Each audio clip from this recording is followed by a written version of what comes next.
Sa umaga na ito, pakalaking pasalamat ko na binigyan ninyo ng malaking panahon na naparito kayo ngayon. Dahil sa panawagan ng kampilan ng mamayang Pilipino na dapat magkaisa tayo. At karapat-dapat din na dito sa oras na ito ating ipadama sa gobyernong ito na napakalaking kasalanan niya sa taong bayan. Para ipabot din natin sa kanya. Hanggang ngayon, hindi niya natupad yung gipromesa niya doon sa Tagum City, November 21, 2021, na doon nagsaad siya at sinabi doon na ang Pilipinas ay babangon muli. Ngayon, mga kakampi sa kinabukasan ng ating bansa, para sa karangalan at sa hustisya,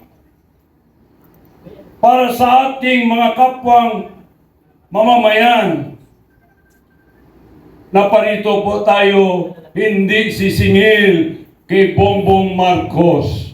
Kung hindi, ibigay alam natin sa kanya ang gaano siya nagsinungaling sa taong bayan. On that day, November 21, 2021, there at Tagum City, nandun si Bongbong together with Vice President Sara, kasama si Romualdez, kasama yung anak niya si Sandro, kasama niya si Lagdameo, kasama niya si Vic Rodriguez. Doon sa Tagum, nabanggit niya yung babangon muli tayo. Ano na ngayon ang nangyari? Maglilimang taon na sa promesa niya. Walang napatupad niya. He deceived the Filipino people because of his pure lies. Tayo ngayon nabaon sa utang, nabaon pa tayo sa kahirapan. Sabi niya, 20 pesos ang bigas. Nangyari ba? So, lahat na ito, mga kapatid ko, ating ipadama ngayon sa taong bayan na we were all deceived. Hindi na natin kaya ito because hindi na makinig si Bongbong Marcos. I've been telling all throughout our country na no amount of medical attention could cure the illness, the sickness, yung pagkabangag ni Bongbong Marcos. Tama! Deadened na yung brain tissue niya. Hindi na siya makinig sa ating kagustuhan na there must be a rule of law. Pinagbebenta na niya lahat ng kayamanan, ang yaman ng taong bayan ng ating bansa.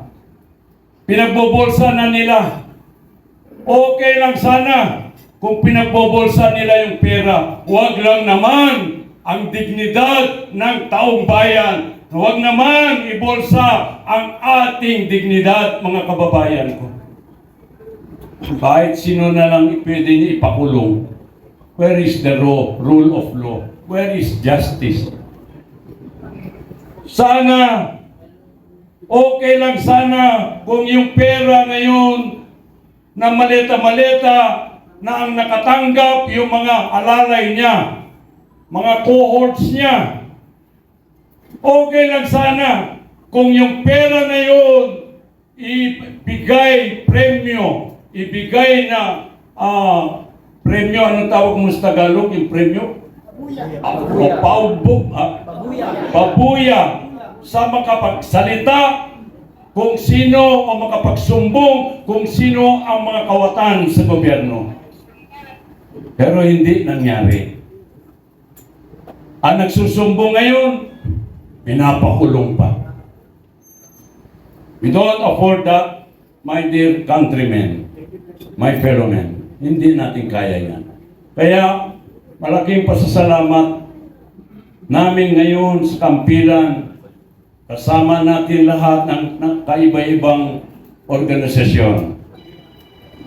Kagagaling ko sa Davao ngayon, nagkaroon kami ng launching ng Kampilan doon all throughout Mindanao. 6 regions yan have participated. Owing sa desire namin na dapat malaman ng taong bayan ano nangyayari ngayon sa atin. So itong Lunes nito, we will not expect anything from the zona of Bongbong Marcos because those are pure promises, pure of lies and deception.